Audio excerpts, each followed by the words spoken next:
Welcome everybody to Yapping Walters. I'm your host Walter, and today we have, I guess, introduce yourself. Hi, my name's Mal. How are you? What you do? What you stream? Right. You know what? That's actually a very good point. So I stream. My streamer name is MalachiVTuber, but Mal for short, and most people just call me Mal. I'm a variety streamer, so normally I stream games. But then I also do like F1 watch-alongs and some like just chatting where I try and like do fun activities with people. Simple and shorter. Speaking of F1, what's your favorite driver? From the current ones and from people who don't drive anymore. From the current grid, it would be Oscar Piastri. I think he's a really good driver, and also I'm an Australian and he's Australian, so I'm kind of like hometown represent, I guess. And then from like the past drivers, it would be Kimi Räikkönen. Well, why I'm not surprised that everybody loves that guy. He was pretty cool, yeah, and pretty chill. Yeah, he's a normal Finn. Like normal Finns, we don't like interviewing or talking in general. We just like to do the things that we do and do it in peace and not. We are not like lousy annoyed Americans. I know that not everybody is, but that's my view of some influencers. Let's just say that. Or in general, like Finns and Nordics, I believe, are more quiet type, unlike Germans, for example. They do like to drink, for example, beer. They have a freaking festival for drinking alcohol and that stuff. And Oktoberfest is massive here in Australia because we also like to drink a lot. So an entire month festival just to drink, we're all for that. It's like a big thing here. Well, that I didn't know. Good to know. But, well, your freaking land is basically final boss of everything in there. Spiders, insects, birds, animals in general. We have a lot. Yeah. Like the funniest thing is like the amount of unknown species that hasn't been founded in Australia is like over 300,000 or something like that. It's like, how in the hell's name in a piece of land can be so many species that hasn't been found? Oh, don't ask. There was this type of spider that we had. It was called the Sydney funnel web. It was a specific type of spider. It's known for being one of the most poisonous spiders in the world. And then end of last year, beginning of this year, they announced that they found like 25 other funnel web species within like the state of just New South Wales. So it's like, it's crazy. As an arachnophobia phobic, yeah, I'm not going there. You know what? That's pretty fair. I mean, if you live in a very built up city, like if you live in Melbourne or Sydney or Brisbane, or somewhere like that, you're probably not going to find a lot of poisonous spiders. You're going to get your ones that are irritating, but not your ones that will like actually deal a lot of damage. But it's just obviously if you go rural, you're far more likely to find them. Yep. It's just that I have heard every kind of horror story that when somebody's going to the toilet and they open the toilet sink and they see some of the huntsman spiders in there, and I'm like, yeah, no thanks, nope. Oh yeah. And I had that once. And one of my friends even had a bad accident, but bad luck that in his room there were 3 huntsman spiders. Those were one too many. One in the toilet, like I said. Other one was in the balcony, and the other one was inside of a pillow. Oh, in a pillow? That's rough. Yeah, and after that he hasn't visited Australia.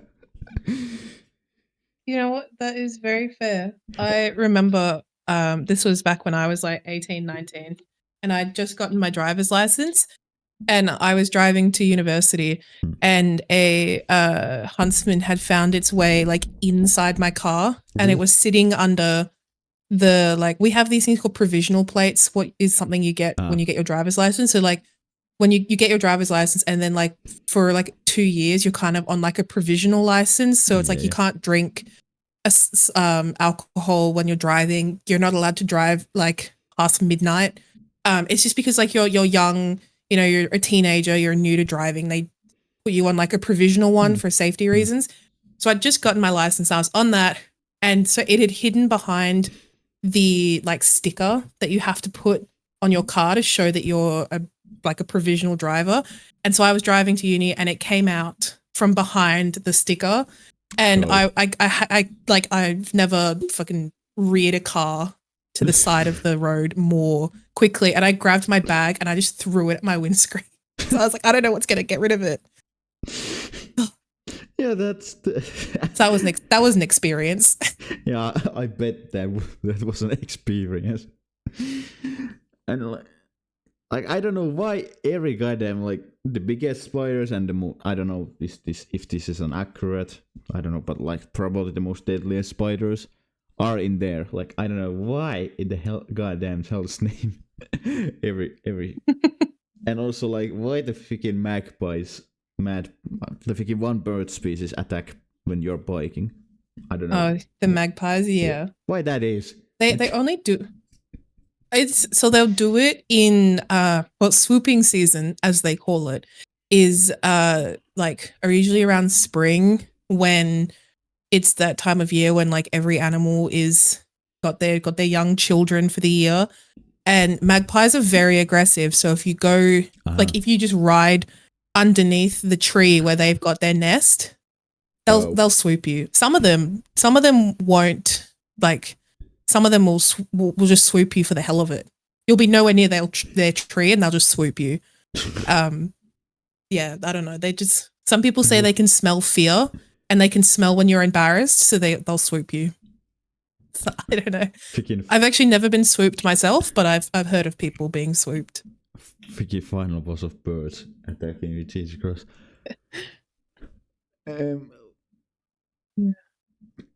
Like they're pretty funny like that. Yeah, but I like it.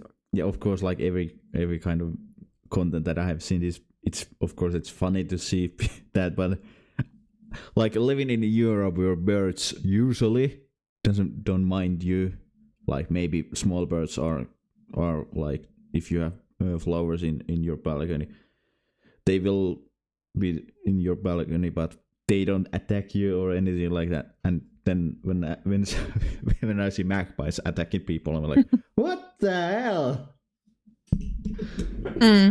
Yeah, I know Europe is. Yeah, I'm gonna say that Europe is probably the safest continent, like animals and insects and that stuff, because it's central / quite north. Yeah, of course, like Italy, Spain. I would say Europe's. But like Spain, like South America has a lot of spiders, big ass snakes, like anacondas. Oh yeah, and that stuff. They've also got they've got moose as well, like the like, you know, the moose. It's like the deer, but if a deer was much bigger. Yep. And you've got your bears. Got all your different kind of bears. We don't have bears here, thankfully. I don't know if I could live where there's bears all the time, especially because there's like some bears that like you have to like lie down and like play dead, and then there's other bears where you just run, and I'm like, I would not be able to remember which bear would be what. So I would probably end up playing dead for one that I had to run away from, and then I'd be like, oh, well, that's not good. What I've heard is playing dead only helps when it's alone. But when if that bird has a cubs, or cup or two little ones with him, you're dead. You're dead. Yeah.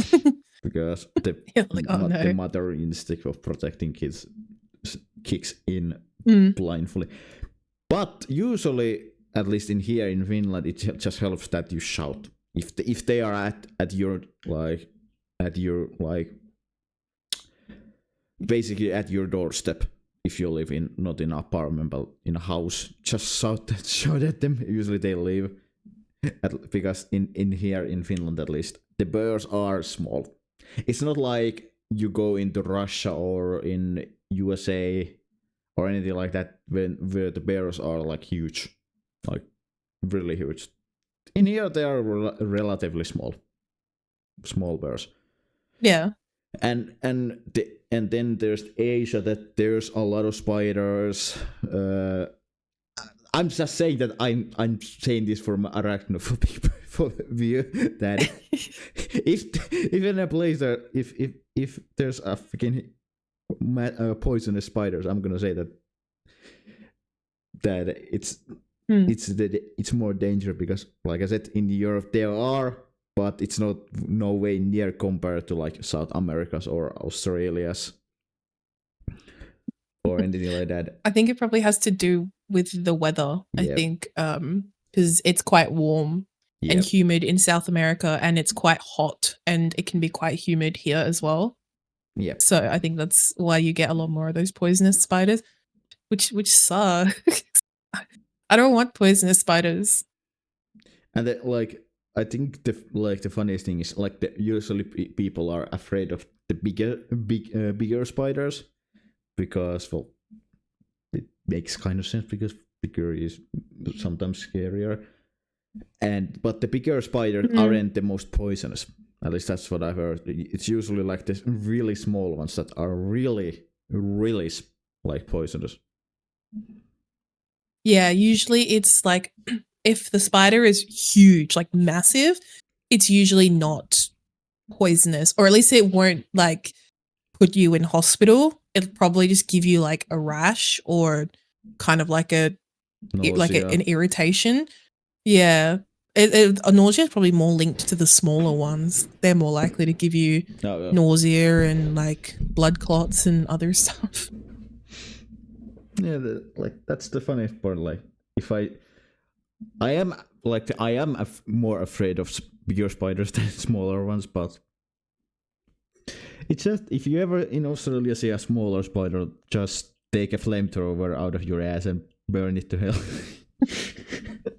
Smile. Oh yeah, if a spider gets in your house, just burn the whole thing down. Just get a new one. Yeah, especially if that spider is the one that carries its kids in the pack. Yeah, kill it. That has to be killed. Because just to get rid of it. Yeah, let's move from spiders. 100%. Let's move from spiders to games. Any favorite games that you have been you have played or you have been excited for that you have seen that are upcoming? Oh, I'm actually really excited for the new Silent Hill game, Silent Hill F. It looks really good, and I'm so keen for that kind of like horror that just looks like it's going to be like a psychological horror that's going to leave you like what am I playing type horror. You know what I mean? Oh, I'm so ready for it. Yeah. I'm happy that nowadays horror fans and people who enjoy horror are getting more and more basically better games. Yeah, there are the shit ones that freaking $3, $4, $5 of like basically asset flips of game of made in Unity, but like Dead Space remake, Resident Evil is going well, Alan Wake 2, Silent Hill is finally getting its ass out of Konami's shadow finally. Finally. Because Konami is finally managed to do something good with the IP. Where's my hunting ground, Capcom? and all the way like the new whenever the Metro games is gonna get released, because I see that as a horror game, even though it's mainly an FPS game, but there are horror aspects in that. But anyways, then there's Lethal Company, like all kinds of. Oh, Lethal Company was good. All kinds of like horror fans are eating good. Is the point? Yeah, I think Lethal Company definitely for those like more indie horror games definitely kind of like it showed that those games that are, you know, like $5-10 are very popular and are the types of games that people are really keen on playing with their friends. Because you had games like Phasmophobia and like Demonology and stuff like that, but especially for games like Phasmophobia, they kind of like hit like a stump. Like Phas kind of stopped pushing out as much content as it used to, and so you kind of started running out of those like cheaper horror games that you could play, and a lot of the more expensive horror games tend to just kind of be like they just kind of, I guess, as the saying goes, like flogging a dead horse, which, you know, they keep like kind of putting out the exact same thing.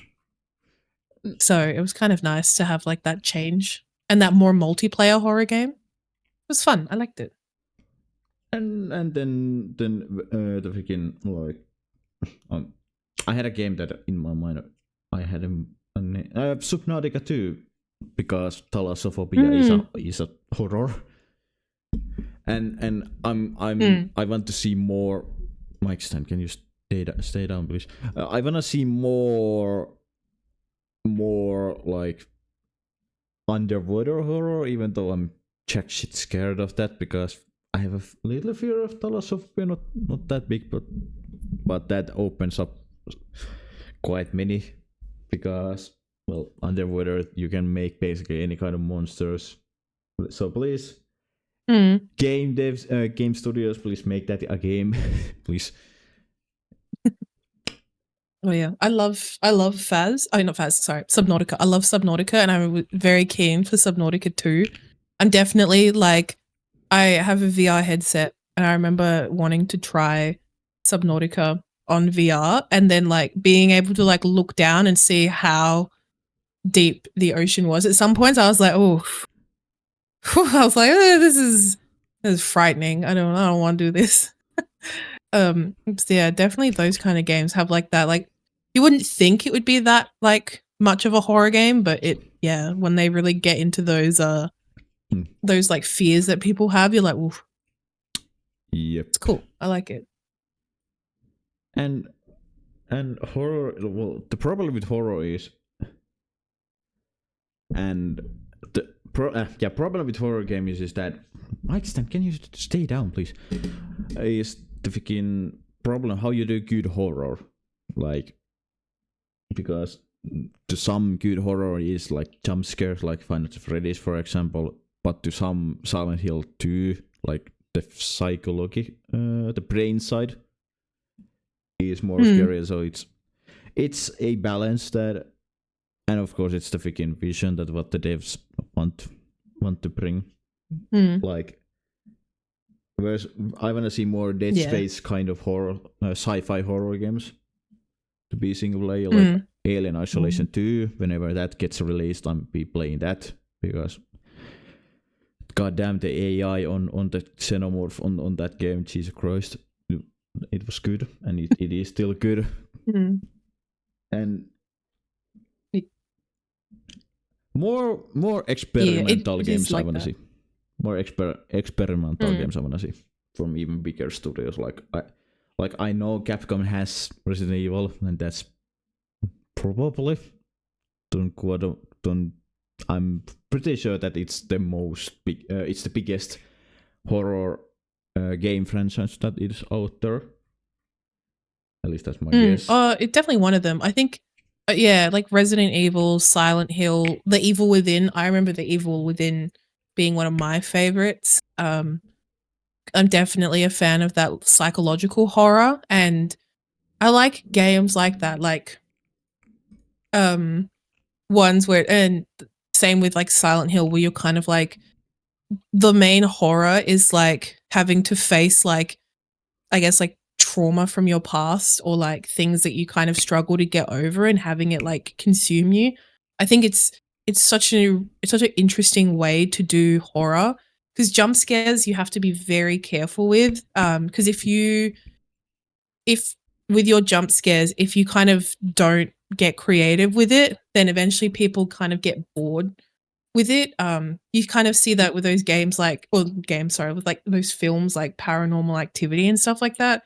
Like you can kind of tell when things are going to happen and what's going to happen, because it's that whole like pattern recognition. You're like, oh yeah, the jump scare is going to get me right now, and then like it comes and you're like, oh yeah, I saw that one coming. So I think with like psychological horrors and like those more sci-fi horrors, you really have to kind of find different ways to get people scared. And so kind of like facing those more like dark topics can be really horrific for some people, and kind of really leans into that horror aspect.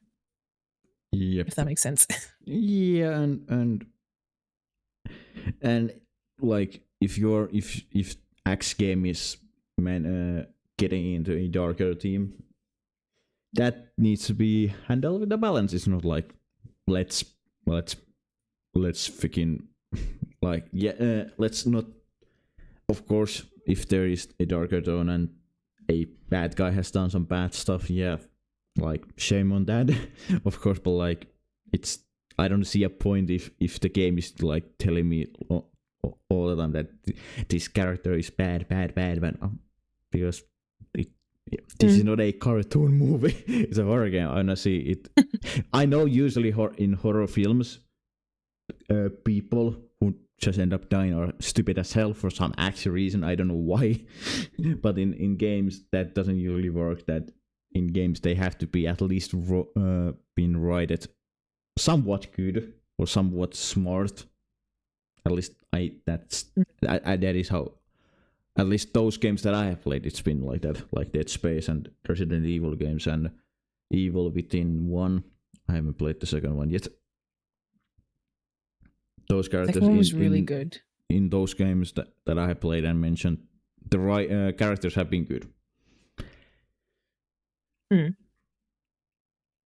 Definitely, yeah. And I've always really liked those games where it's like you know those games when you're playing it and you kind of like for example, like you feel like someone's always watching you, because that's kind of like how the atmosphere of the game is, especially when it's like a horror game, when like you're just like going around doing things and it's like you constantly feel like you're being watched even though you're not. And so it's kind of like it's got you on edge the whole time. I think that, yeah, it really makes for a good game. The constantly being spooked and the like, you know, oh my god, is something going to happen even if like nothing's happening at all? It makes sense. One of those games, at least to me, is either Resident Evil 4 Separate Way DLC or Resident Evil 2, like Mr. X basically following you in the Raccoon Police Station, like for the whole time whenever you are there until from the helicopter scene, and or Alien Isolation, because you basically don't know when Xenomorph is gonna be in the room with you or whenever he's gonna leave. Like you said, the aspect of someone you feel somebody following you is it makes a good thing. It makes great. It does, yeah. And in general, I remember back when I was. Yeah, sorry. Continue.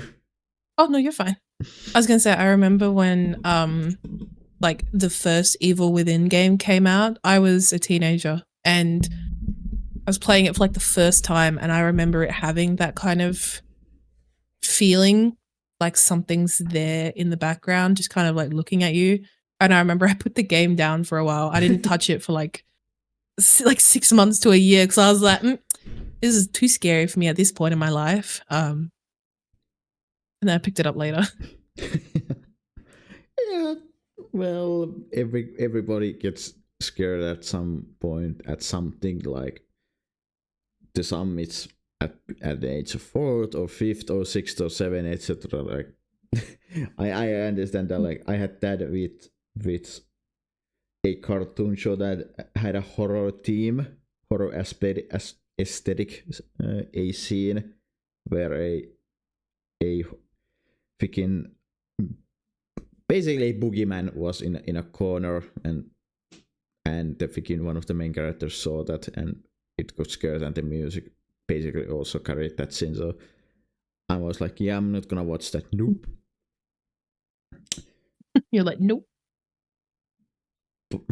It's fair. But I don't think I myself, because I haven't played, like I said, I haven't played that many horror games, so I haven't yet had that one. Probably maybe if there is a basically arachnophobia spider simulator where there are like huge spiders and then you'll have to like go there. Maybe that would be a game that I would be like, yeah, I'm not gonna even play that. But because I haven't played that many horror games, there's not yet. There probably is gonna be but there's not, at least not yet, a point where I'm gonna be like, yeah, I'm not gonna play this. I know there is a horror game, like a little indie one that someone made where it's like you're stuck in like a warehouse or something like that with a giant spider that follows you around. I'll see if I can find it and I'll show you it. It's probably going to be one that you're like, I absolutely want nothing to do with it, but I know it is a game that someone made. For me, the games that I'm excited, I'm a shooter guy. Battlefield 6 is one of them. Other one, because I'm a huge Lego fan. Lego Batman Legacy of Dark Knight is probably my most hyped game for next year. Resident Evil 9, Resident Evil Requiem. Not only because I'm so excited. I'm not only because I'm a Resident Evil fan, and not only we are going back to the Raccoon City finally, but because I'm a fan of Requiem. I'm a fan of that word, like huge fan. I use that in my own game. Yes. I'm gonna use that in my own game and on my own manga. Because I'm a fan of that word. Like, I don't know why, but I like that word a lot. It's just it's a good word. And it's just weird. Also, one of my favorite anime endings is from it uses that word. Requiem der I cannot speak German. Mörderden. Fucking Attack on Titan season 3 ending. That ending. Ooh. That is one of my favorite endings. And usually, if you haven't watched Attack on Titan, watch it. It's a masterpiece. I will. Yeah, it's like one of my favorite animes. It literally sits as my number one. The final like kind of episodes is called. It's like got the word Requiem in it. It's I don't know if you've heard of it. It's called Code Geass, Lelouch of the Rebellion. Yeah, and I know it. Yeah, like the final episode, I think, or one of the second last episodes is called Zero Requiem, because it's like Lelouch's plan at the end to like make everything right in his mind. And then basically he sacrifices, except, well, spoilers for the movie if nobody has seen that. He comes back. Yes. I think it's good to note though that the movies are like a slightly different timeline. So yes and no, because there is a season 3 which is continuation from the movie and the series. Yeah. Which I haven't seen the season 3 because I've been lucky enough because I didn't realize it was out yet. And like and I also, it's what I heard, it's that all the original voice actors from the sub and from the dub of the original series and the characters that are part of the series are returned, because I loved Code Geass's dub. I love that English cast a lot.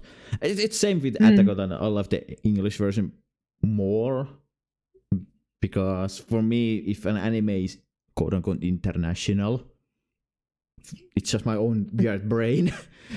if the anime is kind of like international, like Attack on Titan is in the endings, and more of the end seasons, like final season, part 1, part 2, part 3, they are more international because you are not staying at the quote unquote Madagascar. Because the Attack on Titan is only like Hajime Isayama just flipped basically world map, and parody is on the freaking Madagascar, and morally the continent is Africa and that stuff. And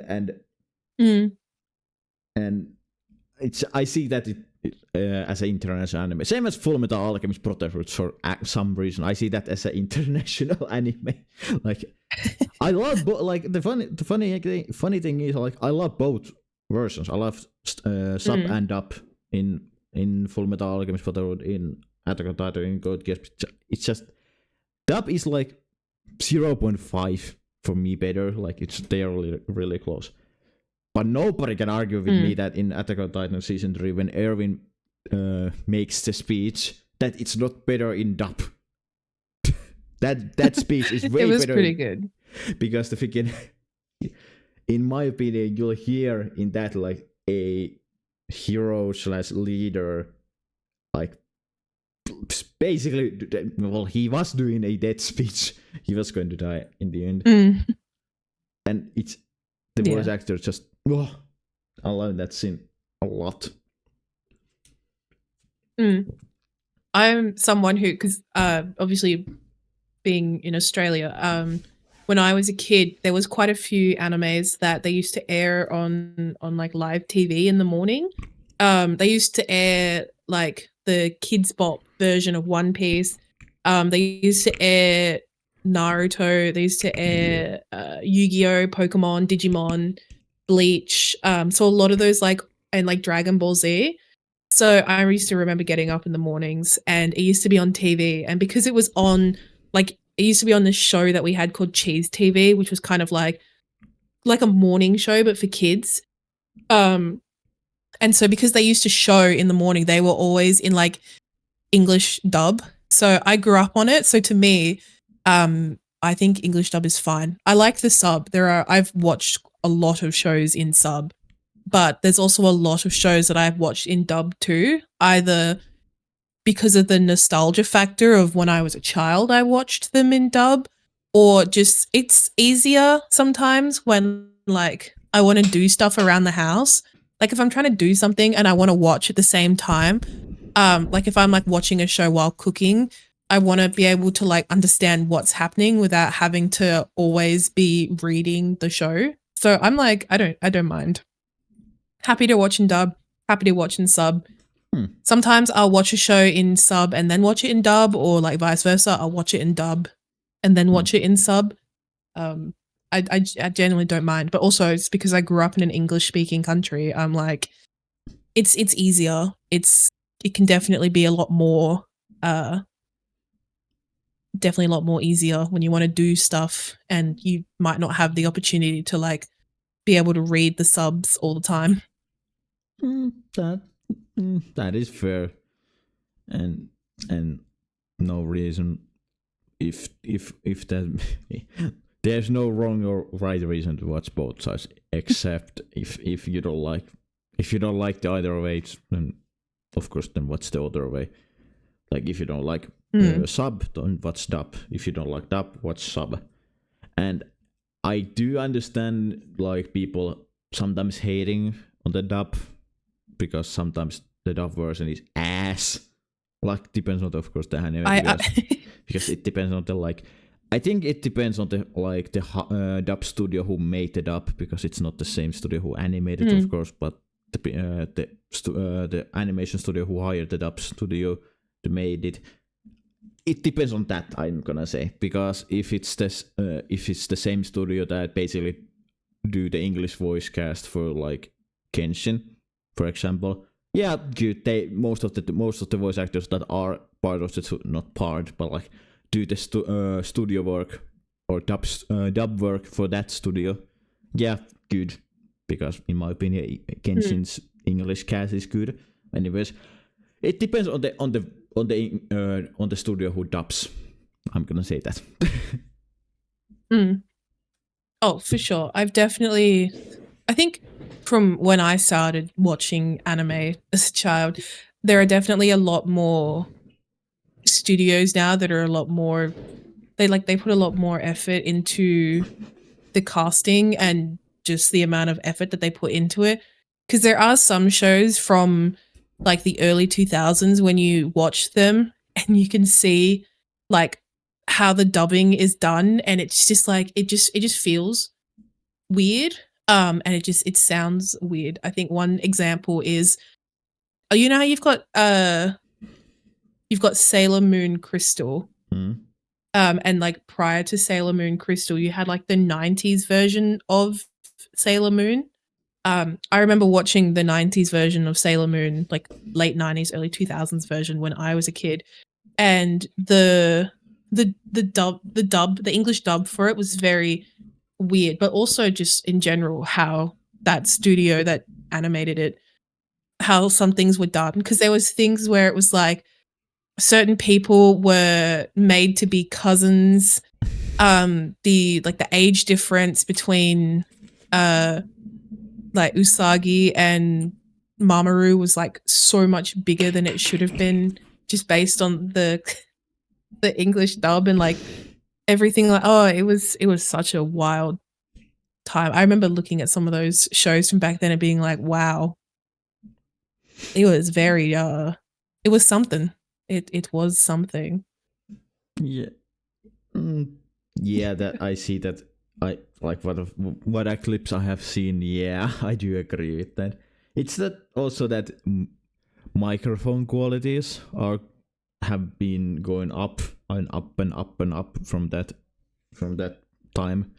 So more studios can afford like better mics that sound way good, way better than like from 2000, because in my opinion the 2000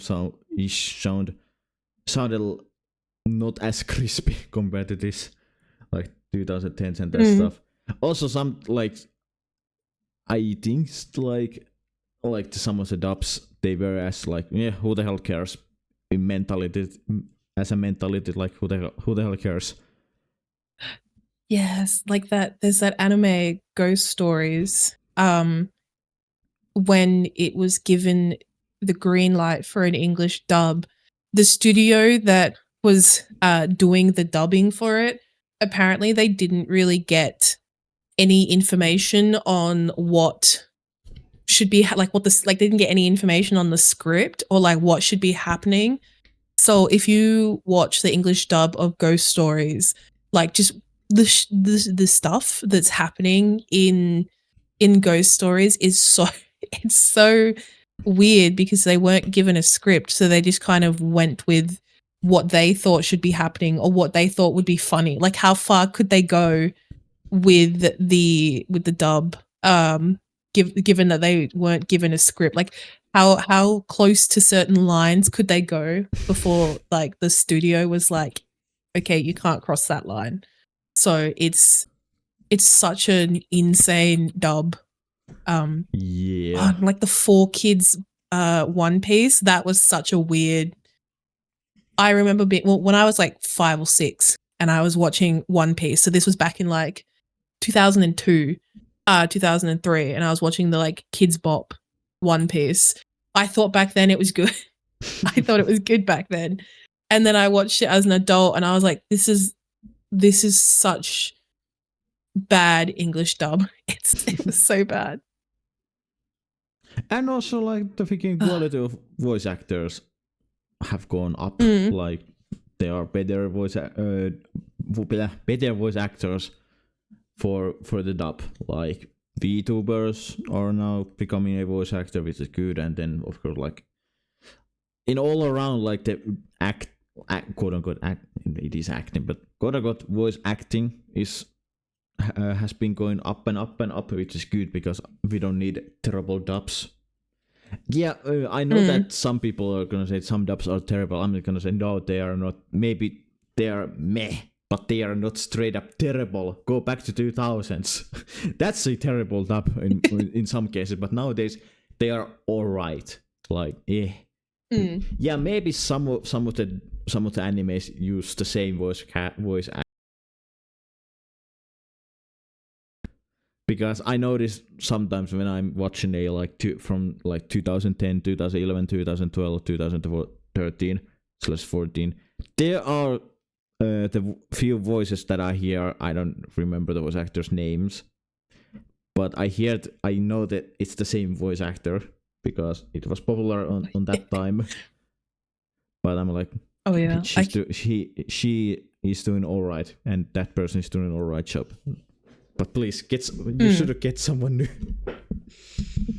Oh, there are definitely some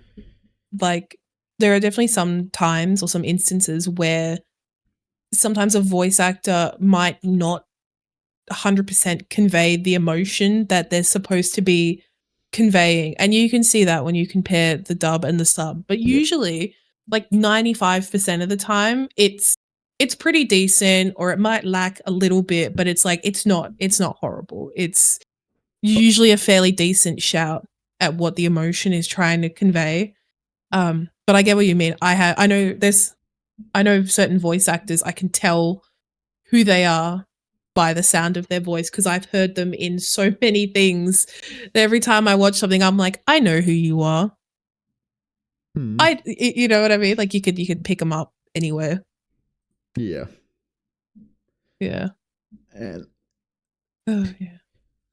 and also I know that Japan, the problem also is that Japanese as a language is way different than English, so there's also that difficult. Like I know that that is part. I don't know for sure. Somebody can correct me if I'm wrong because I think I'm not 100% sure, but that's one of the reasons why Japanese people they don't speak as many. Japanese people, quite a good percentage people doesn't speak English because there's not enough words for Japanese alphabet, and they don't they don't know how to what's the right word for this word in Japanese, or what is the right word for this, because Japanese is quite expressive language, because there's the kanji, I should get my there's hiragana. Yeah, and there's katakana. three alphabets basically. So and there's not the right words for English. At least that's what I've heard. That's my heard. You can you can fact check yourself if you're interested. But that's what I have. What I have heard. Yeah, English is like that. Like why sometimes the freaking English dub is not as good, because the Japanese scene could have meant that a little different thing than instead of English dub meaning this thing. But most of the time it's alright. Like we've been saying that it's alright, but at least give the dub, and if you're interested, don't be like this dub is ass. Just watch for 2 episodes or 3 episodes and then maybe give an opinion. And don't go. Also, I hate people who are saying your opinion is ass because you liked it up. Who the hell cares? Yeah, it's literally a to each their own kind of thing. If you like the dub, you like the dub. If you like the sub, you like the sub. You know, it's one of the. It's like some people who say that they prefer the dub. You can see their reasoning for why, especially if you can't. If you know, I mean, there's lots. Some animes nowadays have more than just the English dub. Some of them have German dub or Spanish dub. And if you want to watch a show in your own language, that's fine. There's nothing wrong with it. Yeah. Plus, you are right. English is the most confusing language. And as someone who English was their first language and then they learn other languages later in life, it is one of those things that can be very difficult. So I learnt Italian for 10 years when I was in school. And then when I got older, I learnt Korean, and the Korean alphabet is much smaller than the English alphabet. Learning Italian was not so bad. You just had to learn like accents and stuff like that. And obviously like whether something is like considered like a masculine word or a feminine word, so you knew what to put in front of it. But with the Korean language, there are certain letters in the alphabet that are like the sound of that letter is like a combined sound, and so trying to get used to that was very difficult. And like the sentence structure was also very unusual. Well, not unusual. It took a little bit to get used to, because the sentence structure, like, here you could be like you'd be like, hi, like, my name is Mal, but then the sentence structure in Korean, for example, would be like hello, like, Mal is my name, or like, hello, you know what I mean, like, name is like, yeah, it's just a slightly different structure, and there's like there can be slightly less phrases in a sentence sometimes, so it can be very confusing. And I think it's one of those things where learning English as a second language would also be, I mean, just learning English in general, like if you learn English first and then you learnt another language, you're going to struggle to kind of learn a shortened language. And then if you learn another language, whatever language you learn first, whether you learn Japanese, whether you learn Korean, whether you learn Chinese, or like Finnish or Danish or Spanish, or maybe Spanish not so bad, but those more condensed languages, it can be very difficult to. English makes no sense. Just it never makes sense. As a English as a first language person, yeah, it still doesn't make sense to me. Well, if this it's helps, such a weird language. If this helps, I don't understand Finnish at all. Like, I know I can speak of it, of course. Like, I've been growing here like 22 years, and that's stuff. Of course, I can speak it and I understand it, but like some of the goddamn words are ass and way too long. The problem with, like, good luck to everybody who wants to learn Finnish, which is one of the most difficult languages to learn. Like, it's in top 4, top 5. Even to some, it's top 1. I believe Chinese is another one. Arab is another one. And there was and then there's Finnish, and then there's something else. I don't remember exactly. But anyways, the problem with Finnish and English is in Finnish, everything how we write things, it's how we say it. Instead of in English, not everything is said how it's written. It's a different thing. But in Finnish, what you write, you'll say it how it is, with exactly like with the letters, no like change, because sometimes like some letters sound differently than they are written in English. I'm like, okay, this was fun in the first few years when I learned English. I was like, what the hell? Why the hell I cannot say it how it is? Why the hell I have to twist it?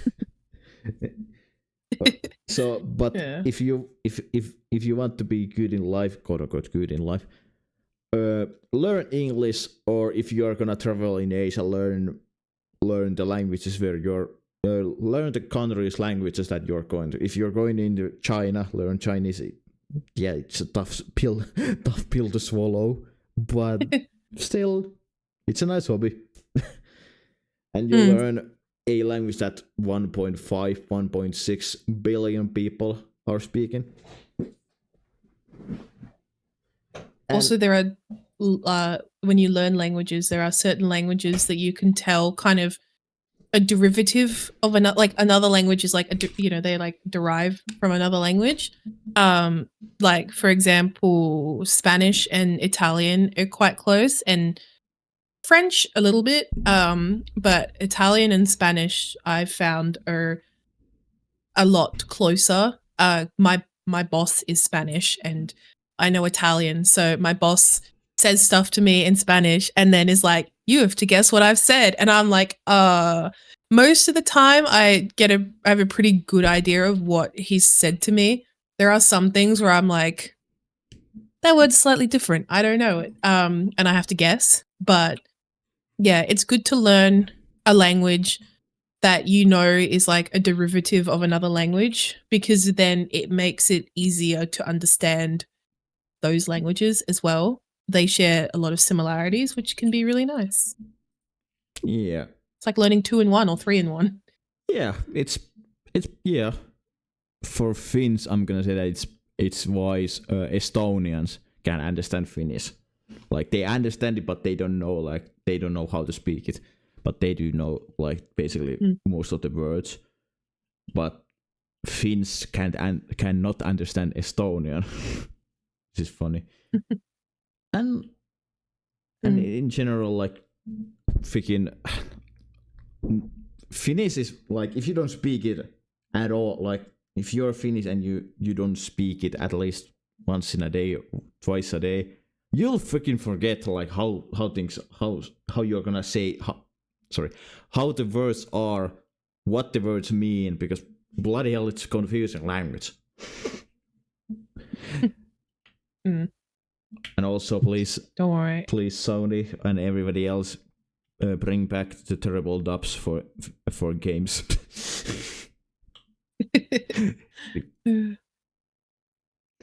Yeah, don't worry. Just when you think you've gotten English under control, remember that British English is not the same as American English.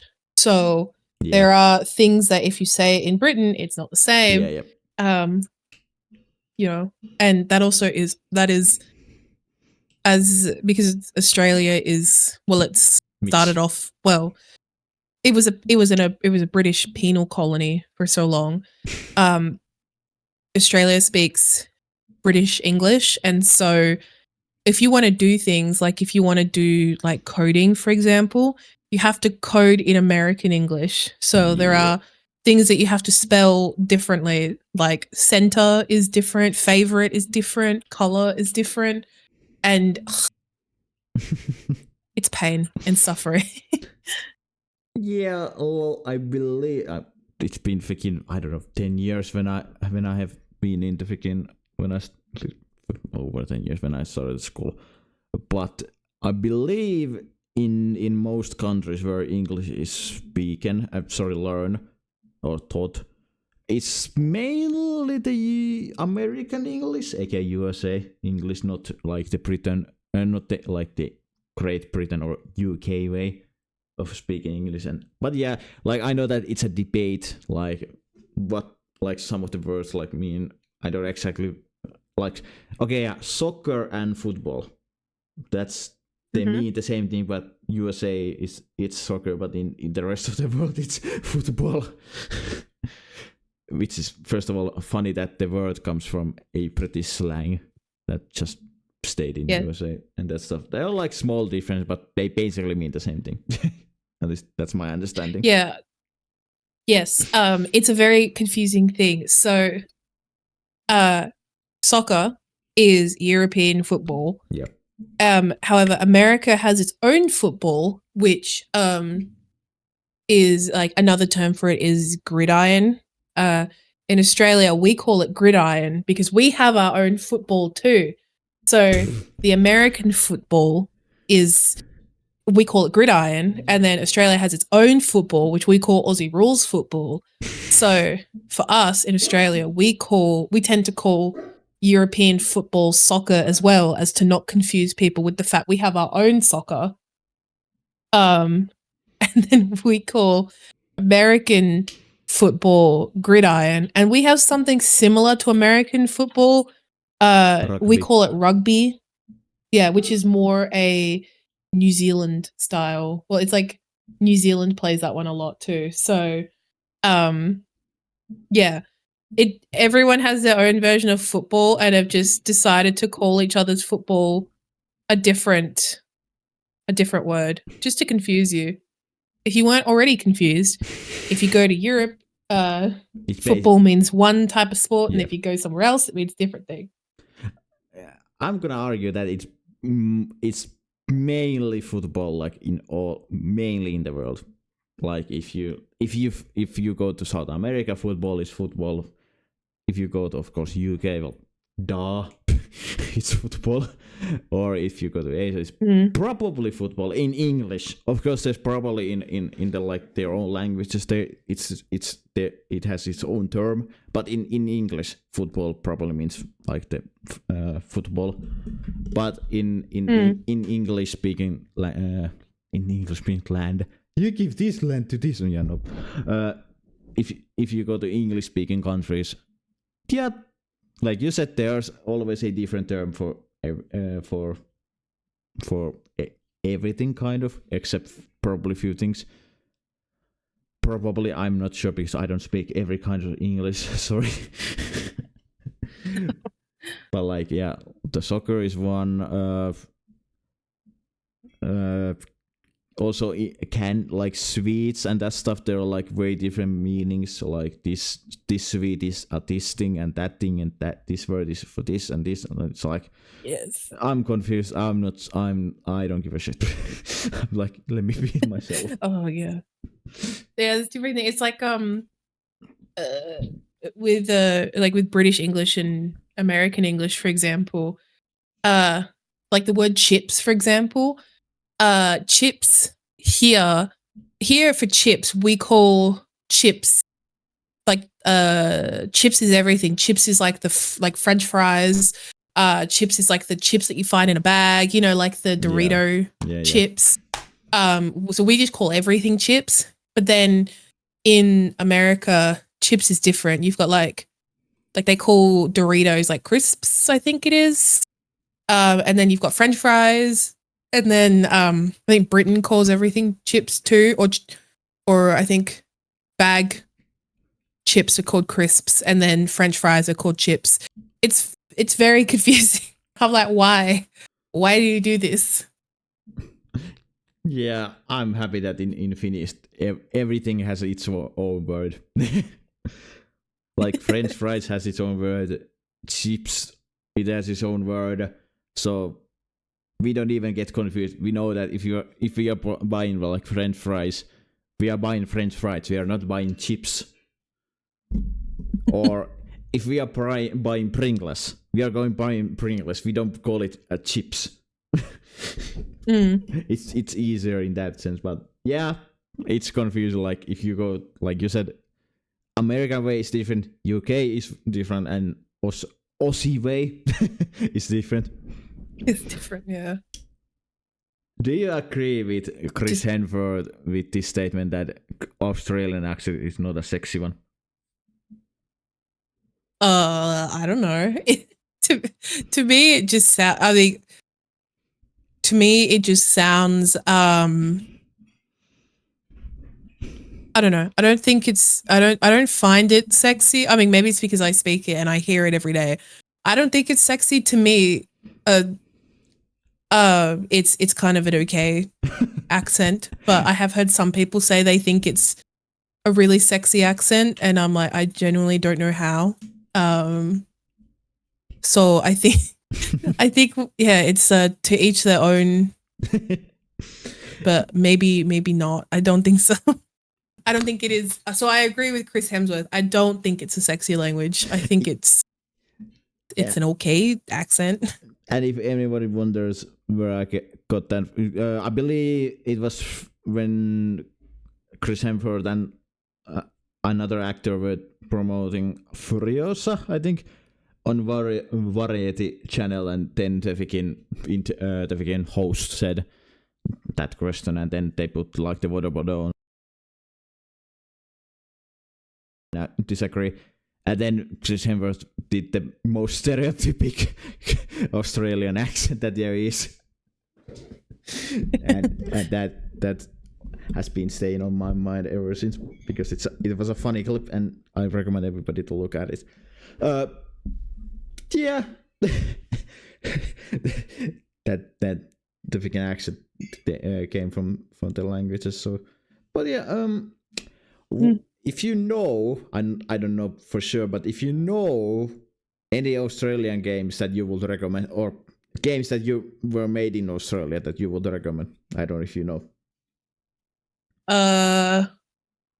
Damn, what games are made in Australia? I mean, I don't know if it's made in Australia, Or but there is that game. Yeah, there's that game. If you like Stardew Valley, it's called Fair Dinkum, which is the most Aussie name I've ever heard. And it is it's Stardew Valley, but it's set in Australia. There is also that game, Schedule 1, if you've ever heard of it. It's the game where you... Yeah, I heard of it. Yeah. Yeah, that's it. That's an Aussie game. Oh, I didn't know that. Look. Yeah. Maybe mainly because I didn't know that it looks like from a Walter White episode. It does. But yeah, no, I'm pretty sure from memory it is. The funny thing, like... Yeah, from memory, I'm pretty sure it is. Of course, like if for example, it's easier to ask from an USA person because, well, goddamn, how many games there are made in that. But if you go to a quote-unquote smaller country, like Australia is a big country, don't get me wrong, but like USA is bigger. But if you go to like Sweden, Norway, New Zealand, or any kind of like smaller country, and be like, what games they made, and you hear a surprising one, and you'll be like, what? Wait, like, I had no idea. Like, I'm pretty sure most people, not most, but good a bunch knows that Alan Wake is a Finnish game. So that is a recommendation. Angry Birds, if you're a mobile and you don't have anything else to play, for God's sake, play that. I love Angry Birds. Funny enough, it belongs to Sega nowadays.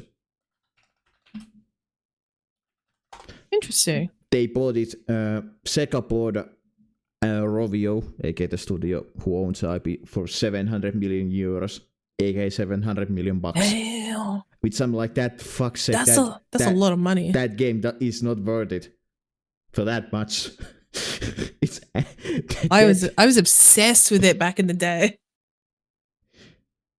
What else? Fear and Hunger was made in. Fear and Hunger is a Finnish game. Golf with Friends is an Australian game. What? Okay. Yeah. Okay. Well, it was developed by an Australian studio, so that is a Finnish game. Yeah. Max Payne's. Sorry, that game is Australia because it was made in with an Australian studio. Freaking what the hell? The freaking else. Fear Hunger, Barotrauma is those two are Finnish games. Cities Skyline is a Finnish game. Need for Speed, few of the Need for Speed games are Finnish. Max Payne, Quantum Break, damn. Like everything from that is made by Remedy is of course a Finnish game. Like duh.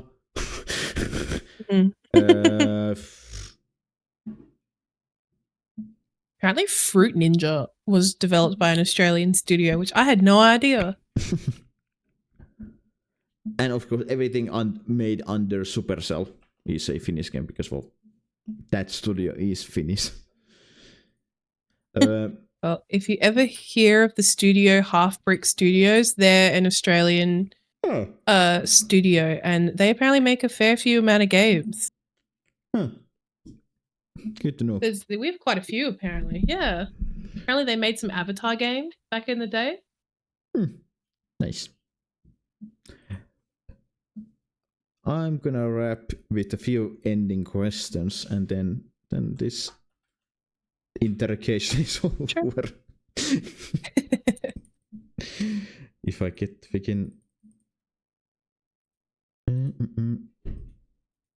there. What is your favorite part being a VTuber? I enjoy being able to meet new people and build my own social skills as someone who is a lot more introverted. Being able to interact with more people it really helps. Well, it helps get you out of your shell. At least that's what I found. That's fair. And yeah, the part of the new meeting new people is, I would say, blessing and a curse, because you don't exactly know the other person and how he's gonna, or how that person is gonna interact with you. Because if anybody knows at least one bit of VTuber, being a VTuber, there's always some dumbass drama going around, which is annoying. But I'm gonna say that if you find the right people, they are gonna be basically forever your friends. If you find the right people, and don't, I would say, ignore drama most of the time, because that doesn't help you. It doesn't help you at all. It's just, my day's ruined. Wah. I think it's one of those things, unfortunately, for most people, you're probably going to get into some form of a disagreement or potential argument with someone else, but I think it's how you handle it. Sometimes for some it blows up quite significantly, and that's when you see it all online. Yeah. So, yeah. For that, I'm gonna say that just make up. If you and your friend have an argument about something, like not that serious of a thing, just make it up. It's not the end of the world. It's just a stupid argument. and also be yourself. You are not an actor. Don't act. If you just be a normal person, don't be an asshole, please. Yeah. Who is your OC / who inspired you to be a VTuber? I don't know if this is cliche, but Iron Mouse. I have enjoyed Iron Mouse's content since, I think it's like 2019. I've liked her content for a really long time, and she's really kind and sweet, and she showed that people will be accepting of you regardless of whether you have a like a medical condition or you will find your community and they will like you for who you are. And it's okay to be genuine, because that's something Iron Mouse talked about a lot when she first started. Well, like, she talks about it a lot now, but when she first started, she used to hide that she had CVID. And, she used to hide that she would take medication and stuff like that because she was worried about what people would think about her.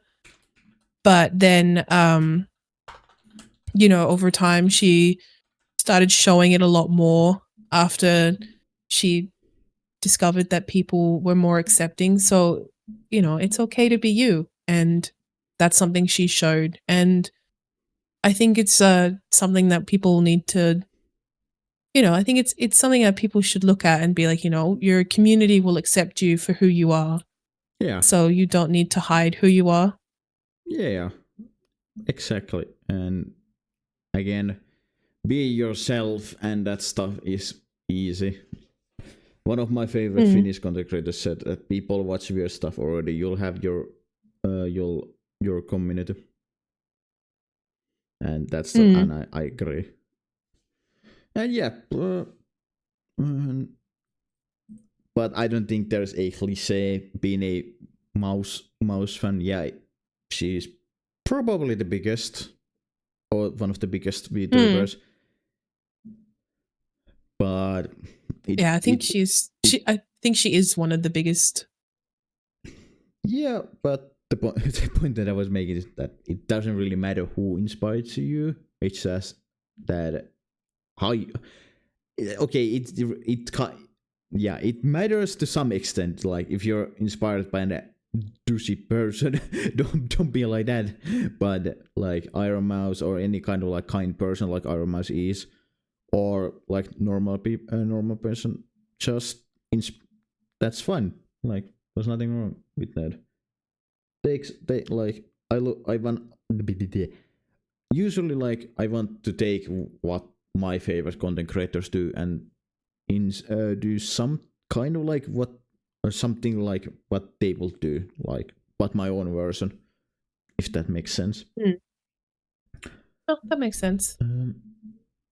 Maybe this is a dummy question, but what the hell? Why VTubing and not a Fleshtober?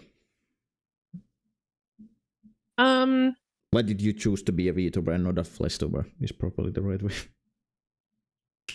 I chose it because I like one, I guess a major reason is I like the privacy. Yeah. And my full-time job outside of like my full-time job, because VTubing is not a full-time job at the moment. But for my full-time job, I work in a space where it is quite a big and important space. Yeah. And it just is something where it's better for me to keep that privacy. Yeah. So yeah, it's mainly just I like the privacy of being able to keep my private life separate from VTubing, so I can keep my job, and not have to worry about people being like, "Oh, I know who you are," because that can obviously be a thing if you're a FleshTube or if you're like a face cam streamer. Yeah. People will recognize you, and so if you live somewhere where like in a city and someone recognizes you from your face, then it can be quite awkward, and sometimes people aren't that accepting of your boundaries. So being able to hide my face and keep that privacy, especially in my job, because my job is one that is very like forward facing and very like people will see me. They will see me in they would see my face in much more public settings. So being able to keep it hidden is nice, if that makes sense. Yeah, it makes, and like most of the VTubers, they don't want to show their face, which is completely fine. Like there's nothing wrong about not wanting showing you don't want to show your face. There's nothing wrong about it, of course. and there's no, of course, like if you don't wanna accept it, there's nothing wrong about it about that. And yeah, what's been your and the last but not the last question is, what is your favorite, or what was your favorite game to stream? In any kind of way. What has been my favorite game to stream? I need to think. There's been so many I've enjoyed. It's a tough one.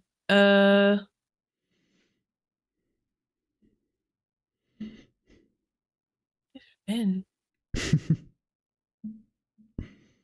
I mean, I quite enjoyed when because I used to stream Call to the Lamb quite a lot. Yeah. And I quite enjoyed the interactiveness of Call to the Lamb in the sense of the user integration. So your Twitch chat can they can redeem like chat points to like give you stuff in game. So you would have these redeems where people could like they for like 100 like for your your viewer points. So for like 100 points, they would get a redeem, and then they could use that redeem, and it could like give you stuff in game. And then you could also do things where you could play like a dice game with your Twitch chat. Like your Twitch chat would be able to join, and then you could verse your Twitch chat in a dice game. So if you like a game that has a lot of like interactiveness with your chat, I would recommend playing Cult of the Lamb for the amount of interactiveness it has with your Twitch chat. Yeah, that is a fair answer. But yeah, thanks for coming to this episode of the podcast. That's all right. And every Malachi's social is down below. Go and follow her on everything. If you see her live, go and say hi and that stuff. But be good people, and if you enjoy the content, follow me, subscribe me, and if you are shopping on WaifuWares or on Poggers, use my code WalterCC. You get a discount and that stuff. And I will see you next week. Bye.